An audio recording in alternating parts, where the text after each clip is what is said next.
A real common question I get is how often should you actually do a webinar? And my answer may be surprising to you. This video is brought to you by EpiPies Academy. I don't think the actual frequency matters as much as being consistent with whatever frequency you choose.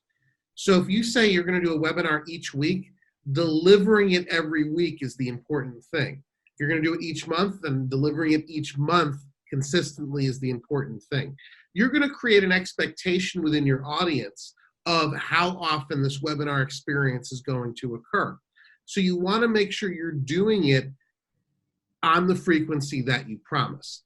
Beyond that, you also want to make sure that each webinar is fresh. So what I do is I actually have a rotation or a calendar throughout the year of webinar topics that we cover, and then we come back and we'll cover it again the next year.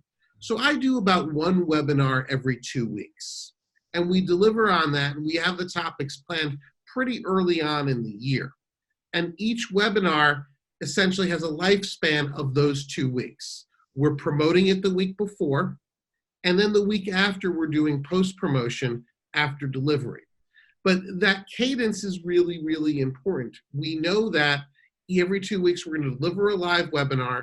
We have a topic calendar so people know what to expect, and we're fulfilling those expectations. It becomes part of your brand promise.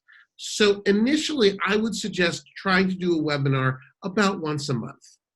That's a good frequency where your audience isn't going to forget about you. You're going to have sufficient time to promote beforehand and then follow up afterwards and plan really good topics. I think when people get too aggressive about webinars initially, what happens is they have to water their webinars down. Now, the other option is evergreen webinars. With evergreen webinars, you can have them up and drive new people to it constantly.